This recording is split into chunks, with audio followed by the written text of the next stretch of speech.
στη χώρα μας, να βρίσκουμε και να είμαι μαζί σας.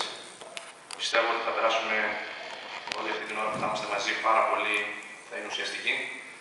Και σαν έτσι να σας συστηθώ, λέγομαι Θεόδωρος Αρρήτης, είμαι κοντός, είμαι από ένα κοντινό νομό εδώ πέρα, από το νομό Πέλλας, όπως γνωρίζετε. Έλειπα πολλά χρόνια στο εξωτερικό, γύρω στα 17 με 18. Είμαι προπονητής από τη Γερμανία, είμαι μέλος της Γερμανικής Ομοσπονδίας Ποδοσφαίρου από το 1998.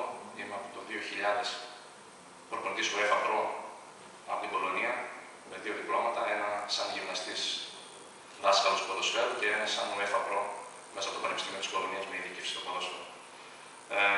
Αυτή τη στιγμή είμαι, όπως ξέρετε, έκανα στην Ξάνθη 5 χρόνια, στην υποδομή στη σχολή στη Ξάνθη. Ήρθα στο Λεβαδιακό όταν ήρθα από την Ελλάδα και στον Βόλο, έκανα βοηθός προπονητή για ένα χρόνο και μετά ήμουν στην Ξάνθη και τώρα είμαι εδώ και ένα χρόνο ακριβώς στο ΠΑΟ, τεχνικός υπεύθυνος των τμήματων υποδομής.